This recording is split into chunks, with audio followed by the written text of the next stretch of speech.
सबसे पहले ब्रिगेडियर धीमान हमारे साथ जुड़ गए हैं, बहुत बहुत स्वागत ब्रिगेडियर धीमान। डॉक्टर राम श्रीवास्तव भी हमारे साथ जुड़ गए हैं, बहुत बहुत स्वागत डॉक्टर राम जुड़ने के लिए। दिनेश सिंह गैंट हमारे साथ जुड़ गए हैं, राजनीतिक विश्लेषक हैं, बहुत बहुत स्वागत दिनेश जी जुड़ने के लिए। सबसे पहले तो मैं ब्रिगेडियर धीमान आप ही के पास आऊंगी। हालात जिस तरह से रहे, पीएम का इस्तीफा हो गया और सब कह रहे हैं कि पीएम का इस्तीफा हो गया तो गेम ओवर हो गई, बात खत्म हो गई।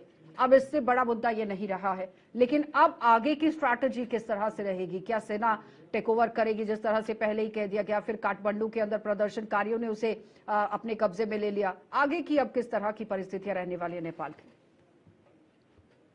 देखिए, सबसे पहले तो मैं ये मेंशन करना चाहूंगा, जो शायद आपकी कमेंट्री में रह गया, कि जो प्रधानमंत्री ने इस्तीफा दिया है वो आर्मी चीफ की सलाह पे इस्तीफा दिया है या आर्मी चीफ ने उनको बोला कि आप इस्तीफा दीजिए। नहीं, उन्होंने कहा कि अगर आप इस्तीफा देते हैं तो हम टेक ओवर करेंगे, फिर उसके बाद हालात को संभालेंगे। अभी वो टेक ओवर करेंगे कि नहीं करेंगे, इसमें बहुत बड़ा चाइना फैक्टर अंदर आएगा। ये जो अनरेस्ट चल रहा था, ये करप्शन एक मुद्दा था बहुत ज्यादा, और आपने पहले बताया भी अपनी कमेंट्री में कि वहां पे एक क्या कहते हैं वो म्यूजिकल चेयर्स वाली सरकार थी, मिली जुली सरकार जो हर बदल जाती थी। केपी सिंह ओली कोई भी मेजोरिटी में नहीं था, केपी सिंह ओली है या आपके वो दूसरे दो और लोग हैं, ये लोग प्रचंडा वगैरह हैं, ये आपस में ही मिली भगत करते थे, तो जनता त्राही त्राही मची हुई थी। यहाँ तक कि उन्होंने एक बार प्रदर्शन किया था कि इनको अपने जो राजाओं को वापस लाइए, जो मोनार्की है उसको वापस लाइए। ये यहाँ तक भी प्रदर्शन वहां पे हो चुका है। पर इसमें सबसे बड़ा फैक्टर जो है चाइना फैक्टर है। ये ओली साहब जो थे वो चाइना के बड़े हिमायती थे, बीआरआई में उन्होंने अपना उनको अडॉप्ट किया। फिर जितने भी बॉर्डर डिस्ट्रिक्ट थे वहां पे चाइना ने इंक्रोचमेंट शुरू की। चाइना के अंदर जो उनकी कंस्ट्रक्शन शुरू हुई, वहां पे अगर नेपलीज को किसी को एम्प्लॉय रखना था तो उसको मैंडरिन सीखनी पड़ती थी, उसके लिए चाइनीज का स्कूल बने। फिर उसके बाद सोशल मीडिया बैन किया गया, तो सोशल मीडिया पे इस पे बहुत सारी बातें लगी होने। तो इसको सब करते करते जब ये प्रदर्शनकारी हिंसक हो गए और 19 की मौत हो गई, और उसके बाद ये सारा हुआ है। अभी क्या होना है, यहाँ सबसे बड़ी बात यह है, आपको अगर याद होगा कि जब भी कभी हमने कई बार वीडियो देखे हैं, प्रधानमंत्री राष्ट्रपति बैठते हैं नेपाल के, और चाइनीज एम्बेसडर उनके साथ होता है। Chinese ambassador was appointed to guide them. मतलब कि ये कहना गलत नहीं होगा कि नेपाल में जो कुछ भी होता है आंतरिक दृष्टि से भी वो चाइना के इशारे पे ही होता है। तो इस किस्म की कंडीशन में अभी देखना ये है कि आर्मी चीफ जो है ब्रिगेडियर धीमान कह रहे हैं कि नेपाल के अंदर जो भी होता है वो नहीं। ब्रिगेडियर धीमान, अब बालेन शाह का जो नाम है वो सोशल मीडिया पर ही आप देखिए गश्त करता रहा, और वहीं से ये मांग उठ रही है, जहां पर सोशल मीडिया अगर फेसबुक पर देखें तो भरमार इस वक्त है, क्योंकि युवाओं के अंदर लोकप्रिय हैं। और ये सबसे बड़ी बात यह है कि 18 से 25 साल के युवा इस जेनजे प्रदर्शन के अंदर थे, लेकिन जिनकी आयु कम थी या फिर ज्यादा थी वो भी इसका पूरी तरह से समर्थन कर रहे थे। देखिए, जहां तक बालिंदर शाह की बात है, उनका जो पूर्व प्रदर्शन है वो अच्छा है, उनकी पॉपुलैरिटी भी शायद है। और इस समय मैं आपको ये बताना चाहता हूं कि जिस किस्म की हिंसा भड़क चुकी है, और इसकी अगर हम साइकोलॉजी देखें तो जो हम बोल रहे हैं मनी पावर वगैरह की बात है, डीप स्टेट की बात है, वो कुछ खास चंद इनके लीडर्स होंगे जो भी खुल के सामने नहीं आए हैं। तो जो युवा लोग हैं इनको भड़का दिया गया है, इनको या ना इस वक्त पैसे की बात है, ये इस वक्त हिंसक हुए हैं बेसिकली अनरूल के अगेंस्ट।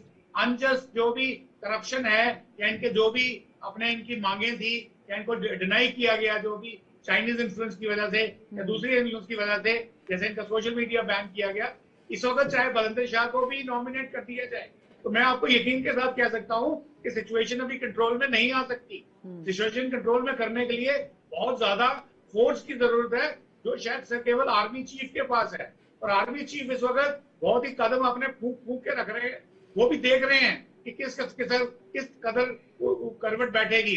और हो सकता है कि अगर यहाँ पे कोई डीप स्टेट इन्वॉल्व है, उनको भी उन्होंने कॉन्फिडेंस में लेके रखा हो। तो अभी नेपाल की जो स्थिति है, मेरे ख्याल में अभी कुछ दिन और खराब रहेगी और कुछ समय लगेगा जब तक। लेकिन ब्रिगेडियर धीमान, चीफ को भी तो इस वक्त यही समझना चाहिए कि सबसे पहले भीड़ को शांत कराया जाए, जो आगजनी हो रही है उसे रोका जाए, बच्चों को शांत कराया जाए, बैठकर उनसे बातचीत हो। ठीक है, अगर वो केपी ओली को पसंद नहीं कर रहे थे, इस्तीफा हो गया, तमाम वो सारे बातें मान ली गई जो प्रदर्शनकारियों की तरफ से रखी गई थी। अब बालेंद्र शाह को लेकर यहाँ ट्रॉल जो है वो करने की कोशिश हो रही है कि कहीं ऐसा तो नहीं है कि संदिग्ध वही निकले बाद में कि उन्हीं की ये सोची समझी साजिश थी, क्योंकि जिस तरह से सोशल मीडिया पर अब लिखा जा रहा है कि बालेन आपको अभी करना है, अभी नहीं किया तो फिर कभी नहीं, तो इस तरह के जो हैशटैग अब चलना शुरू हो चुके हैं, तो सवाल के निशान पर तो अब बालेन शाह भी आ गए हैं।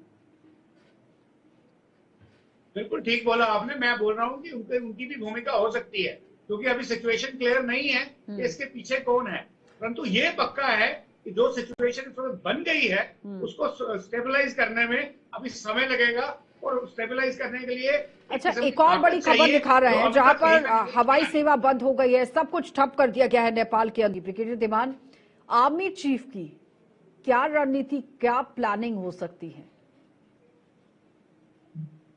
देखिए, यहाँ तक सबसे पहले मैं आपको ये बताना चाहता हूँ कि जैसे हमने बोला चाइनीज इन्फ्लुएंस है, और यहाँ अगर आपने बालेंद्र शाह की बात करी है, अगर उन्होंने उनकी तरफ से साजिश है, और मैंने बोला था, शुरू से बोला था कि इसमें एंटी इंडिया एलिमेंट है, जो कि भारत के सारे पड़ोसी देशों को उकसाने का काम कर रहे हैं चाइनीज, बेसिकली विभिन्न तरीकों से, और चाइनीज एम्बेसडर वहां बैठा है।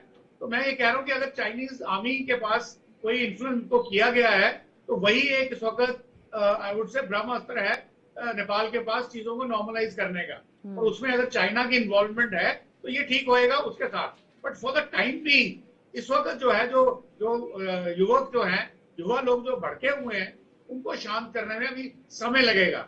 और जो नेपालीज आर्मी है वो भी इतनी ज्यादा काउंटर इंसर्जेंसी या आगजनी के खिलाफ इतनी ट्रेंड नहीं है, परंतु फिर भी उन्होंने काफी काम वो कर लेंगे, और ये काफी कारगर सिद्ध हो सकता है कि आर्मी चीफ भी आगे इसके अंदर कूदें, और शायद वो, जैसे हमारे दूसरे पैनलिस्ट ने बताया कि वो खुद कमान अपने हाथ में नहीं लेंगे, तो शायद किसी दूसरे अम्ब्रेला के अंदर आएंगे, तो अम्ब्रेला मेरे ख्याल में शायद राष्ट्रपति शासन हो सकता है, जो राष्ट्रपति कॉन्स्टिट्यूशन। जहां तक बालेंद्र शाह को इंस्टॉल करने की जरूरत है, उसके बारे में मैं अभी भी थोड़ा सा स्केप्टिकल हूँ, क्योंकि वो एक एंटी इंडिया आदमी है। शायद चाइना की तरफ से उसकी मंजूरी भी हो उसको इंस्टॉल करने की, परंतु इतनी जल्दी उसको कर पाना मेरे ख्याल में आसान नहीं होगा।